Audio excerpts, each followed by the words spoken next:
Bonjour tout le monde, Simon Brière, votre stratège de marché principal d'Argeo Canada. Donc aujourd'hui, on est le 29 novembre. Je regarde un petit peu au niveau de l'exportation.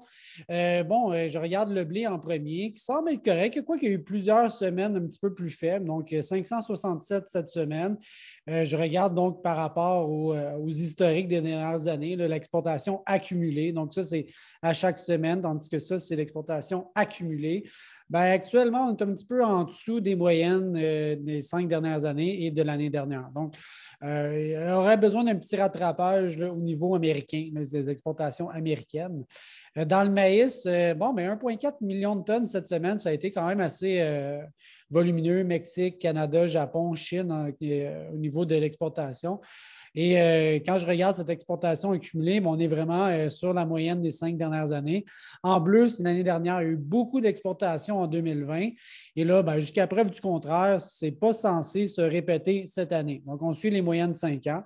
Dans le soya, 1,5 million de tonnes, c'est bon là aussi. La Chine, le plus gros acheteur cette semaine. Je dirais qu'au niveau de l'exportation, on aime voir ça quand la Chine est présente. Historiquement, là aussi, on est plus collé sur la moyenne de 5 ans. Les gros volumes qu'on a connus l'année dernière, comme je le dis, jusqu'à preuve du contraire, ne sont pas supposés se produire cette année. Donc, en ligne avec les moyennes de 5 ans. Omicron, ce nouveau vilain variant.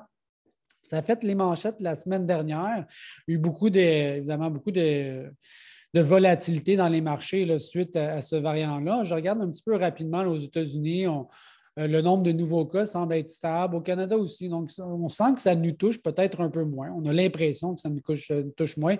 En Europe, par exemple, je ne sais pas si c'est le variant Omicron, là, mais je regardais dernièrement, l'Allemagne, je regardais en Autriche, je regardais aux Pays-Bas, la France. Donc, on voit qu'en Europe, là, ça va quand même pas très bien au niveau de la pandémie. Donc, on se pose des questions sur la reprise. Il va-t-il y avoir des mesures?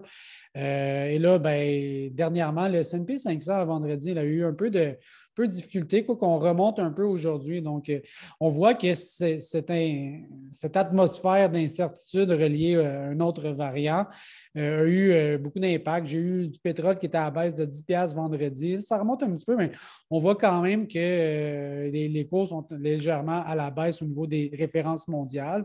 La semaine dernière, aux États-Unis, le président Biden a annoncé qu'il allait augmenter, aller piger dans les réserves stratégiques pour aller chercher 50 millions de barils pour essayer de réduire l'inflation qu'on a ou réduire le prix de l'essence à la pompe.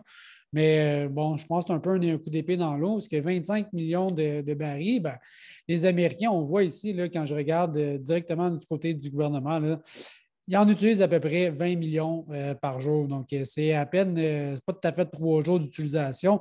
En fait, c'est pas grand-chose. OK? Donc, c'est une grande influence, disons, sur les manchettes, mais en réalité, c'est très, très peu ce qui ont été pigés dans leurs inventaires.